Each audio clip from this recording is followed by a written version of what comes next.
Hey, this is Cory Werkheiser, College of Charleston School of Business Student Success Center, with some information on how you can ace the interview. Hey, you do not want to waste everyone's time. Chances are you've sent out a lot of applications, a lot of resumes and cover letters. You finally got an interview. You want a job from this. So don't waste their time. Do what you can to make sure you're successful in this interview. And some of the things you should absolutely remember are, first and foremost, they've called you. They believe that you're the person that can be successful in this job. Now, they've probably found a few other people they think can too, so this is your opportunity to tell them why you are the one and only person that they should consider hiring for this position. Some things you should not do. Leave the cell phone. Do not bring it in. Just don't waste your time. I find people will even glance at a cell phone even if they know it's off.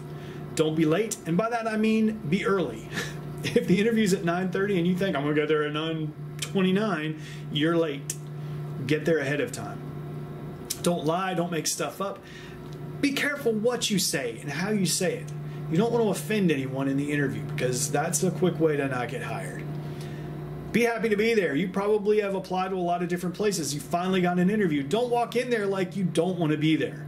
Make sure that you are happy and show them that you're happy to be there. Don't smoke before the interview, during the interview. If you want to smoke afterwards, that's your problem. But keep in mind that anything you do is going to be watched and evaluated. If you're chewing gum, if you bring food, not acceptable.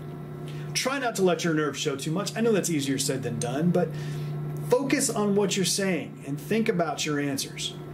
Don't just assume you're going to get this job, and don't discuss controversial topics. If you want to do that after you're hired, that's your business, but don't try to do that now. You should know your resume and you shouldn't have to refer to it, but be aware of what your resume says in case questions come up. Avoid criticizing former employers or colleagues. They may ask you questions to kind of do that very thing, so you should be very careful. Tell me about a time you disagreed with your manager. Think about that, answer that question honestly, but don't use names, don't use locations, and always be positive. And whatever you do, don't argue with the interviewer, even if they're wrong. You should dress conservatively. I'll show you some examples here in a second. Eat a light breakfast or a lunch. I recommend things like peanut butter and oatmeal that are going to sit well in your stomach and give you energy. Bright and attentive, clear and confident in what you say. Know where you're going before the interview. I'd rather sit in the parking lot for 30 minutes because I got there way early than be sitting in traffic realizing I'm never going to make it. Prep your clothes the night before. Make sure things are clean, they're pressed. Prepare and practice for typical interview questions. Easy to do. Go out to Google and type in common interview questions and read over those and think about what you'd say.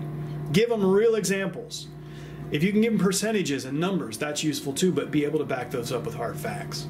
Take your time, breathe normally as you answer these questions, and market your skills and abilities. You have what it takes to be there, or they wouldn't have called you in for an interview. So make sure they understand what you're bringing to the table. A simple and a conservative style, tailored, cleaned, pressed, and polish those shoes. If you've never done that before, take the time to do it. You might think, well, I'm not going to look at my shoes. You might be surprised what people notice. And they should fit well. Make sure your clothes fit well. Have questions ready at the end of the interview. If they ask you, do you have any questions for us? You say, no, I think I know everything. That's not acceptable. I recommend walking in there with two standard good questions to ask, but if things come up in the interview, you can follow up with even better. And focus on what you are bringing to the table, not what the company's providing to you. Ask for business cards as you meet people. That way you can send thank you notes. I recommend a hard copy thank you note. You can buy those very cheaply at a dollar store or something. It's worth your time and it's worth a stamp or two. Send an email same day, send a thank you note same day, but follow up because most people aren't going to do that. Thank you notes can be very simple. They don't have to be extensive, but a short paragraph can make all the difference in the world.